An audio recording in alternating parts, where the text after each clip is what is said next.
Saya berserah pada hukumnya Allah. Kenapa? Bangsa Indonesia hari ini, orang Jawa Barat hari ini, pemerintahannya seringkali bicaranya berserah diri pada Allah. Maka dari dulu saya memimpin, bukan hanya membangun jalan, bukan hanya membuat gedung, bukan hanya membangun irigasi, bukan hanya membangun rumah sakit, bukan hanya membangun puskesmas, tetapi yang lebih penting dari semua itu adalah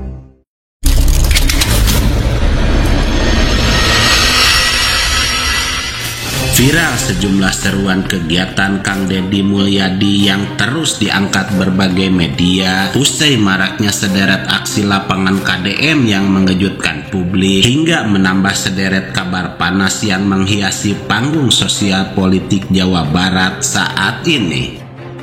Sejumlah isu pun mulai ditunggangi oleh berbagai tokoh, termasuk barisan sakit hati yang terus melontarkan hinaan, fitnahan hingga hujatan mereka yang ikut meramaikan perdebatan, menyulut kontroversi atas kebangkitan Jawa Barat yang terus meningkat.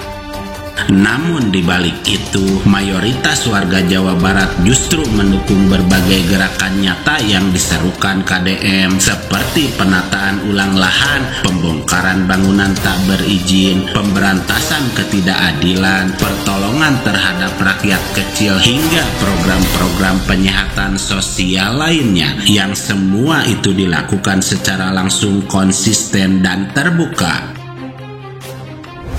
Tetapi bagi mereka yang tak menyukai gerakan ini, memilih menutup mata dengan terus menggiring opini negatif dan menyorot kekurangan dengan narasi-narasi miring seperti dugaan kebijakan buruk, tuduhan donasi yang menyimpang, penyalahgunaan agama dan kepercayaan, hingga labelisasi kegiatan sebagai pencitraan, yang semua itu disampaikan tanpa upaya mendalami secara menyeluruh dari berbagai aktivitas dan rekam jejak yang telah dijalankan KDM sejak dulu. Melihat situasi yang semakin panas di mana banyak pihak mulai memilih posisi dan bersiap dengan berbagai narasi menyerang, kini menjadi momen penting bagi KDM untuk menunjukkan sikap tegas yang selama ini mungkin ditahan dan menjadi sinyal bagi publik untuk melihat siapa Kang Deddy Mulyadi sebenarnya. Maka menjadi penting untuk menelusuri berbagai hal yang selama ini luput dari perhatian dan membongkar banyak fakta yang tertutupi. Selengkapnya, mari menyimak sampai selesai agar tidak salah paham. Kita sudah bersaksi, tiada Tuhan yang harus disembah kecuali Allah. La ilaha illallah. Agar rumah kita menjadi rumah surga. Rumah surga tuh baiti zanati, artinya apa? Rumah yang memberikan rasa nyaman, rasa tentram. Kenapa? Karena siklus rumah itu adalah siklusnya bumi. Saya berserah pada hukumnya Allah. Kenapa? Bangsa Indonesia hari ini, orang Jawa Barat hari ini, pemerintahannya seringkali bicaranya berserah diri pada Allah, tapi membangunnya bertentangan dengan hukum Allah. Maka dari dulu saya memimpin, bukan hanya membangun jalan, bukan hanya membuat gedung, bukan hanya membangun irigasi, bukan hanya membangun rumah sakit, bukan hanya membangun puskesmas, tetapi yang lebih penting dari semua itu adalah membangun karakter manusia Sunda agar dia sadar dirinya di mana, dari mana, dan akan kemana. Itu jauh lebih penting dari apapun. Di tengah para pengkritik yang selama ini enggan membuka mata yang sebenarnya dan sedang menolak melihat sebuah realitas yang tak bisa untuk disangkal. Jika kita telusuri dari masa ke masa, dari awal kiprahnya hingga sekarang, satu hal yang tak pernah berubah dari Deddy Mulyadi terkait sejumlah perhatian, kepedulian, dan aksi nyata untuk rakyat kecil yang sudah terbukti tak pernah berubah. Meski tuduhan demi tuduhan soal kebijakan dan donasi, program perbaikan, serta ajakan aksi kolektif untuk membangun Jawa Barat tak lebih dari bentuk kebosanan dan kebencian yang disalurkan tanpa arah para penghujat yang seolah tak mampu membedakan antara pencitraan dan komitmen untuk perbaikan jangka panjang. Udah kelaparan loh, udah nggak bisa nge-up anggaran, udah nggak bisa korupsi dari berbagai sisi. atasan lu juga ya, atasan lu tuh yang nyeting lu buat jadi bintang tuh naik di 2029, mimpi lu jadi RI 1. Udah kelaparan, gue bikin gembel berjamaah ya. Sesungguhnya dari buah kesabaran dan keikhlasan itu akan datang waktu di mana kebaikan menunjukkan jalannya sendiri di saat yang tepat dan waktu yang sudah ditentukan oleh keadaan, yang dimana langkah-langkah tulus akan berbicara lebih lantang dari segala tuduhan yang didasari oleh kebencian. Lalu bagaimana baiknya kita harus menyikapi tuduhan-tuduhan tanpa dasar tersebut dalam pandangan Islam?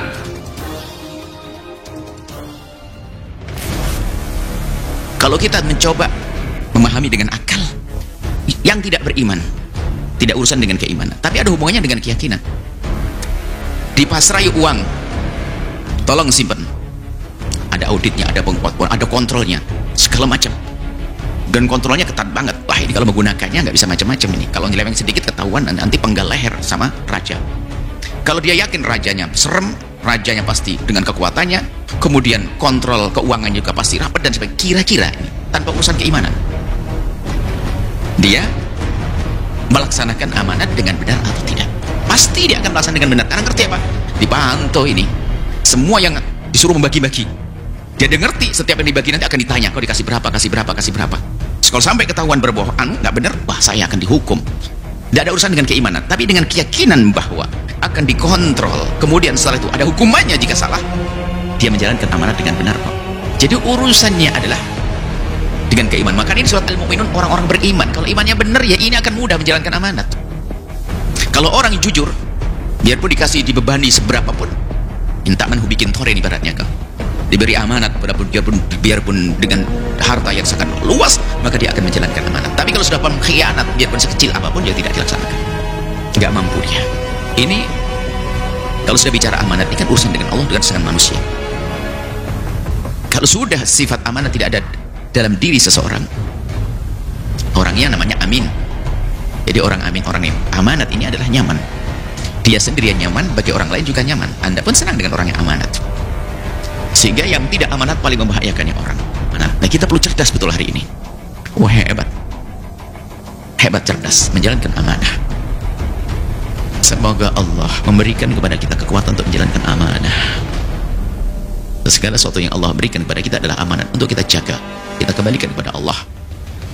Keluarga amanat, harta amanat, tahta amanat, karyawan amanat, semua bersama kita adalah amanah yang Allah bebankan kepada kita. Ayo kita laksanakan amanah, kita jaga dengan benar, sehingga imbalannya adalah kedekatan kepada Allah, ridho Allah, surga Allah, kemuliaan di dunia dan juga kemuliaan di akhirat. Tanggapan Buya Yahya dalam satu ceramahnya menyampaikan secara tegas dan terang bahwa prasangka buruk dan tuduhan yang belum terbukti kebenarannya adalah bagian dari fitnah, dan fitnah adalah dosa besar yang lebih kejam dari pembunuhan, yang seolah mengingatkan kita pada sebuah pernyataan yang layak direnungkan oleh siapapun yang terbiasa menghakimi tanpa ilmu.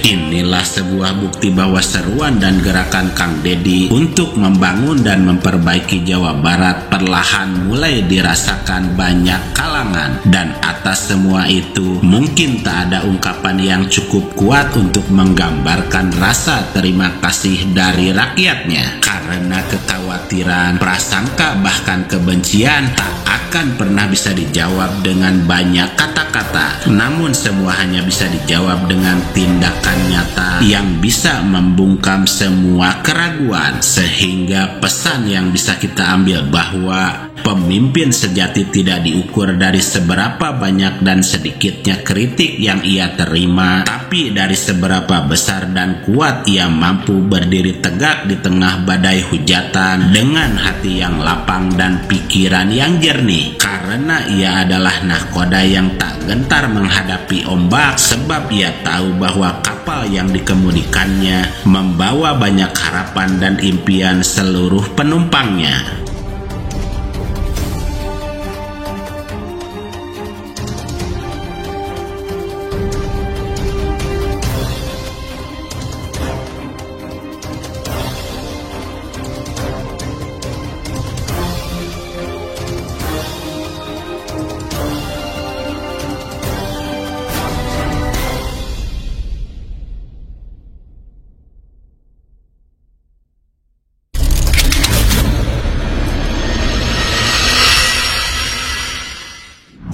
Saya berserah pada hukumnya Allah. Kenapa? Bangsa Indonesia hari ini, orang Jawa Barat hari ini, pemerintahannya seringkali bercaranya berserah diri pada Allah. Maka dari dulu saya memimpin, bukan hanya membangun jalan, bukan hanya membuat gedung, bukan hanya membangun irigasi, bukan hanya membangun rumah sakit, bukan hanya membangun puskesmas, tetapi yang lebih penting dari semua itu adalah